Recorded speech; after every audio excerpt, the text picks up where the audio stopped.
Pelo meu visual, com certeza, vocês já sabem que eu vou falar de New Metal hoje, né? O estilo do conforto e da praticidade no meio de todos os outros estilos.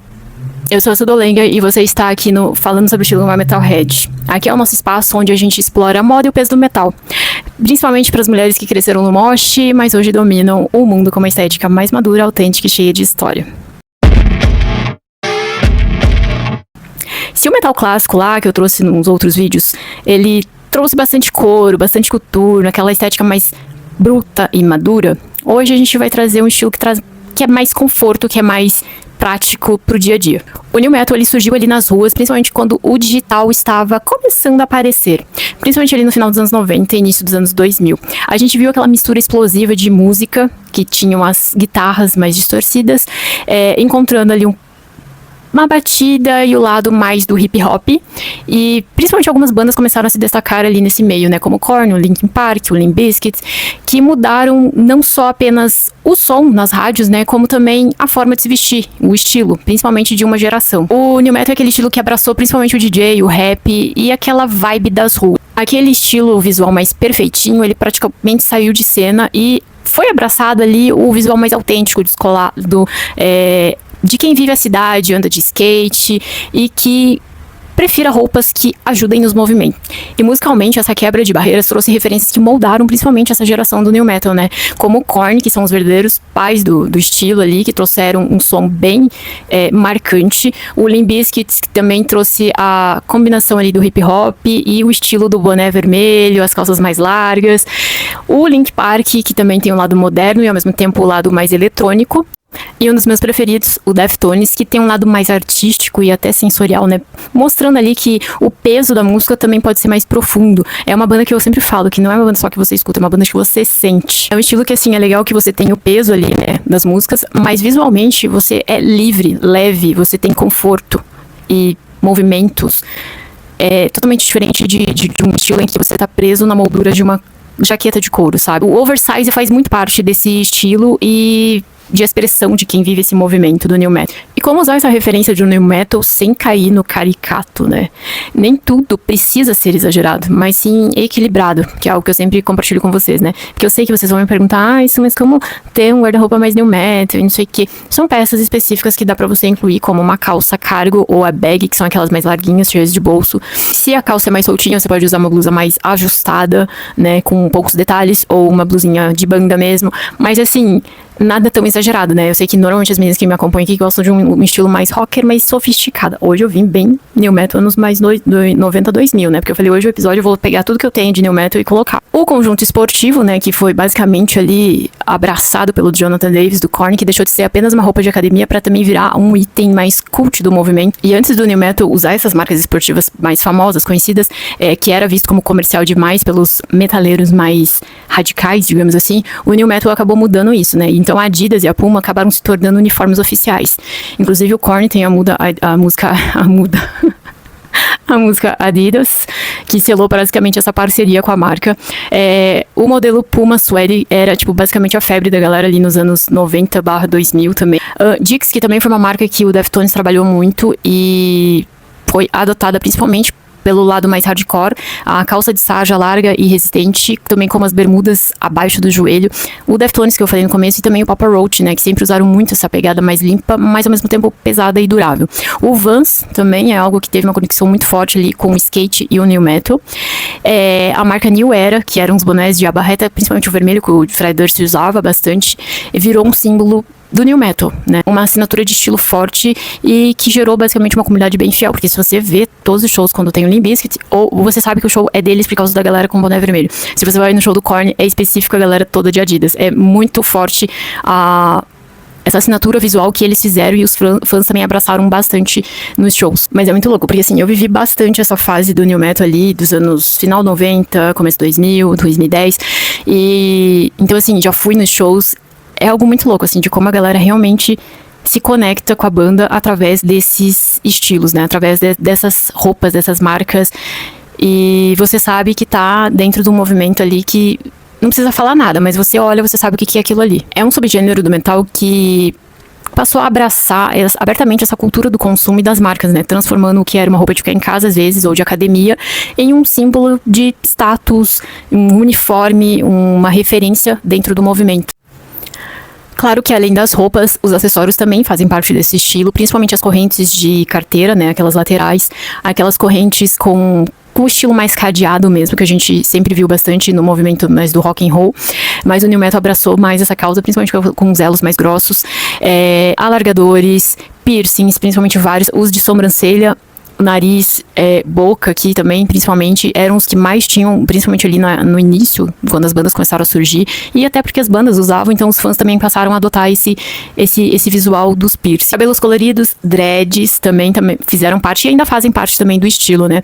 E além disso, assim, cores que são bem específicas do movimento, além do azul marinho, tem o caqui e o vermelho, que também eram fortíssimos, herdados ali diretamente da estética do skate, do basquete, e é que nem eu falei, eu vivi muito essa era de ouro do New Metal, e eu confesso que eu tenho um carinho absurdo por esse estilo. Ainda, sobre o cabelo, que eu lembrei também, é que ele deixou de ser apenas aquele compridão liso para ganhar outras formas, cores, cortes, porque eu lembro que no começo do estilo, quando a gente passou a viver o estilo New Metal aqui em Curitiba, inclusive a gente tem um grupo chamado CNM, né, Curitiba New Metal, em que as meninas no início do movimento, todas tinham cabelo preto, longo, basicamente liso. E é óbvio que eu tive também, se eu achar uma foto, eu vou incluir essa foto aqui no vídeo, da época em que a gente ia pros shows, era todo mundo de Adidas, cabelo preto, cintos laterais de corrente, camiseta de banda, ou o pessoal com os dreads. Piercing eu não tinha na época, eu fui colocar o meu piercing no nariz depois de um tempo, e eu lembro que os meus amigos começaram a colocar piercing, por conta das bandas, né, o Jonathan Dave ficou com piercing aqui, aí tinha alguns que tinham aqui na boca também, então foi algo que marcou bastante, assim, uma fase da minha vida, da minha adolescência, que eu lembro com muito carinho. Mas ainda sobre o cabelo que eu tava falando, né, que com o tempo ele acabou ganhando outras texturas e até mesmo formatos, né, tipo, eu digo formatos porque veio dread, veio tranças, que trazem um pouco da referência do hip hop, do reggae também, cabelos mais coloridos e espetados, né, com gel, cores vibrantes, tipo azul, vermelho, bem coloridos. Eu não sei se todo mundo que me acompanha aqui conhece, eu já ouvi falar do estilo chamado clubber, né, que foi um movimento ali cultural e de moda bem forte ali nos anos 90, ele durou um curto período, assim, de tempo, sabe, no início dos anos 90, e era diretamente ligado à música e à cultura das raves. Era um estilo que tinha um olhar mais pro futuro, né, eles tinham uma estética mais vibrante, com tecnologia, meio que brilhava, né, quando você falava aquelas cores mais neon, sabe, e o New Metal acabou trazendo um pouquinho dessa coisa do clubber pro estilo. Eu falo por conta de alguns tecidos, de alguns... principalmente ali no começo do New Metal, assim, a gente via que tinha muito mais cores que hoje, né, o pessoal usava, tipo, os cabelos bem coloridos, era dos cabelos mais vermelhos, rosas, azuis, espetados, então isso tinha uma pegada bem da galera do clubber.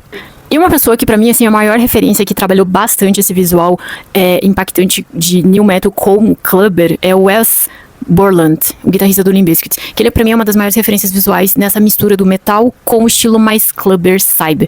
No New Metal ele é um integrante que destoa bastante, assim, visualmente, né, do skatista, que é principalmente o estilo que pega bastante, né, o New Metal, mas ele acabou levando mais pra esse lado artístico do teatral, beirando até um futurismo de rave, como tinha o movimento clubber. Então, se vocês quiserem pesquisar um pouco mais para saber sobre esse estilo, talvez vocês vão entender essa ligação dele com esse movimento ali do início dos anos 90, que para mim fez muito sentido quando eu tava escrevendo o conteúdo desse podcast aqui, desse episódio. E, gente, é isso que eu tinha que trazer hoje pro episódio com vocês, porque o New Metal, eu tenho um carinho, que nem eu já falei umas 3 vezes, eu tenho um carinho muito grande pelo New Metal, porque foi um estilo que eu vivi bastante, assim, aquela era de ouro de quando eles surgiram, né, nos anos 90, 2000 ali. Hoje eu ainda gosto bastante, escuto as bandas, já fui em vários shows, inclusive vai ter o El Ninho, Drowning Pool daqui uns dias, e eu tô bem empolgada porque são bandas que eu ouvia quando eu era adolescente, no ensino médio, e atualmente a gente tá conseguindo realizar o sonho de ver elas ao vivo, né, porque na época era um pouco difícil, por ser menor de idade, não ter dinheiro, então atualmente a gente tá conseguindo. Infelizmente algumas bandas nunca vou poder ver, por exemplo, Stunt X, que é uma banda que eu queria muito ver com o vocalista original, não vai dar, mas tá tudo certo. Eu procuro sempre trazer um pouco do contexto mais histórico, um pouco do porquê dos movimentos, um pouco do início da história, mas eu sempre tento contar da minha maneira, né, da forma, porque assim, muitas pessoas falam, nossa, você conhece bastante coisa, você tem bastante conhecimento, mas assim, normalmente eu pesquiso, então essa parte do clubber eu pesquisei, é uma coisa que eu já ficava assim, tipo, gente, isso tem ligação, então eu pesquisei também pra trazer aqui, mas acredito que deve ter bastante material, inclusive falando sobre esse estilo na internet. Hoje em dia quase ninguém sabe que esse estilo clubber existiu, mas que como eu nasci no final dos anos 80, eu lembro que quando eu comprava ali as Caprichos na época do colégio, 90 e poucos, quase 2000, eu lembro que tinha algumas matérias que falavam desse estilo. Então, assim, foi algo que me marcou bastante. Algumas matérias de revista que eu via a estética desse clubber, desse pessoal da rave ali que eles falavam da época. Então, isso ficou bastante marcado, inclusive os cabelos coloridos, né? Então, quando eu montei esse conteúdo podcast de New Metal, eu lembro que eu falei, cara, o clubber tem uma ligação forte, sim. E daí eu lembrei do guitarrista e pesquisei um pouco mais também pra trazer. Claro que, assim, eu não me aprofundo muito, assim, porque pra não ficar muito longo o conteúdo, né? Porque se for trazer, tem bastante coisa, mas fica como recomendação pra vocês pesquisarem o estilo, inclusive o guitarrista, pra quem ficou curioso, pra quem não conhece ou não lembra, né, porque às vezes nem todo mundo conhece a banda, né, escuta o episódio e não conhece, mas eu acho que talvez vocês vão olhar ele com um olhar bem diferente, talvez, ou pensar, nossa, que legal, ele traz essa vibe futurista, mas talvez tenha essa conexão com o pessoal do estilo que já não existe mais, né, esse clubber aí, que foi um estilo que basicamente foi extinto, nunca mais se ouviu falar. É claro que hoje em dia a gente já tem mais o pessoal das raves, o pessoal de balada, acabou virando outros estilos, né, outros movimentos ali que, de certa forma, trouxeram um pouquinho desse visual deles. Gente, é isso que eu tinha que trazer. Se eu fosse parar pra falar sobre a minha história, minha ligação muito forte com o New Metal, ficaria horas aqui, porque, que nem eu falei, eu comecei a ouvir na época do colégio, então a gente tem o nosso grupo de New Metal até hoje, de vez em quando a gente se reúne, principalmente mais em shows, quando dá certo, né, e muita gente fala, como que você gosta de metal e curte New Metal? Gente, é que nem eu falei num dos episódios, o metal ele foi evoluindo e continua evoluindo, então foram surgindo esses subgêneros. Eu sei que é bem diferente do metal clássico, não tem ligação direta, mas a gente precisa desses subgêneros, assim, porque senão o rock morre de certa forma. Quando a gente, que não eu falei, gente, a gente tem que abraçar essas novas estéticas, esses novos movimentos dentro do metal, porque são eles que também vão trazendo, vão atualizando, trazendo uma nova forma de expressão dentro do movimento da música, né? Então fica como recomendação pra quem não conhece, existem inúmeras bandas, eu sempre eu trouxe mais as conhecidas, que são Korn, Limp Bizkit, Deftones, mas tem muitas outras bandas que dá pra vocês conhecerem dentro do movimento do New Metal. Inclusive o Incubus é uma banda que eu conheci na época que eu tava ouvindo New Metal, e basicamente o Incubus não encaixa no New Metal, eu nem sei direito como que encaixa o Incubus, que é uma banda que, é engraçado, que muitos que gostam de New Metal acabam ouvindo o Incubus também, e eu lembro que quando eu conheci com a galera do New Metal também. Talvez, recomendo o Incubus aí pra você, não vai ser uma pegada New Metal extrema, né, como outras, mas normalmente a galera do meio gosta bastante também. Comenta aqui se fez sentido pra ti, se você gosta do New Metal, se você tem um estilo preferido de metal, né, no caso de New Metal, de metal. Inclusive esse dread aqui, eu coloquei ele hoje, gente, não fiz dread não de verdade, esse dread aqui ele é fake. Hoje eu me montei bem New Metal clássica, né, pra trazer o episódio, e esse dread, ele é fake. Eu nunca tive coragem de fazer dread, gente, na vida, né, até porque eu lembro na época que a gente tava mais adolescente, assim, que a gente era adolescente, os meus amigos tinham dread, e eu lembro que eu acompanhei alguns indo fazer o dread no lugar. Gente, que agonia daquilo, porque assim, não sei se até hoje é feito da mesma maneira, com cera de abelha, tinha uns esquemas assim. Só que o cuidado com o dread é muito maior, né? E tinha um amigo meu que não cuidava muito bem daquilo lá. Não, depois teve que raspar, porque o negócio tava virado em sério. Então esse aqui, pra quem não tem coragem de colocar, eu comprei esses dreads fakes. Comprei faz tempo. E eu cheguei até a colocar ele, eu aprendi a fazer esses dreads, esse eu comprei mesmo, pronto. Mas esse daqui eu aprendi a fazer e coloquei na minha loja um tempo atrás. Então, não é difícil de fazer pra quem gosta de dread, gosta de ter. Eu fui com ele em alguns shows já. Eu fui no show do Ginger, teve mais algum outro show que eu usei. No Bad Religion também usei. Então, ele é tipo um elástico, que daí você amarra no cabelo, e ele junta ali com o teu cabelo. Então, parece que você realmente tem dreads de verdade, mas não é fake. E isso aqui é lã de feltro, acho que é assim que fala, porque quando eu comprei pra fazer, eu levei isso aqui pra mostrar no armarinho. Normalmente você encontra em armarinhos, né, pra quem quiser fazer em casa. Em armarinhos você pede lã de feltro, acho que é isso. E daí eles têm várias cores, tem roxo, vermelho, preto, azul, tem várias cores, você escolhe a cor. E como que faz esse rolinho? Eu vi na internet, tem uma menina que ensina, inclusive, eu aprendi a fazer nesse canal com ela. É uma menina de fora do Brasil, inclusive acho que o vídeo dela tem mais de 10 anos, porque ela era da época do New Metal ali, quando o New Metal tava começando a aparecer, então ela fazia esses dreads. E se eu achar o vídeo, eu vou linkar aqui no YouTube. E basicamente você vai pegar a lã, você vai fazer deixar ela meio que comprida, né? Pegar a lã, deixar ela comprida. E você vai colocar numa água e sabão. E você vai rolando ele. Gente, conforme você vai rolando, realmente o negócio vai montando os rolinhos. E você deixa secar.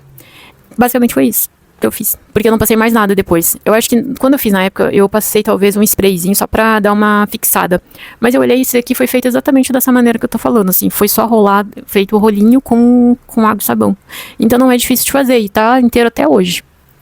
Mas, se eu achar o vídeo, fica linkado aqui pra quem quiser aprender a fazer os dreads fakes. Então, quando tem show, eu acabo colocando e fica bem legal, né? Esse aqui eu comprei no Vakin quando eu fui, mas dá pra fazer no Brasil, porque eu nunca tinha visto aqui no Brasil. Então, pra quem quiser fazer, lã de feltro e elástico de amarrar cabelo.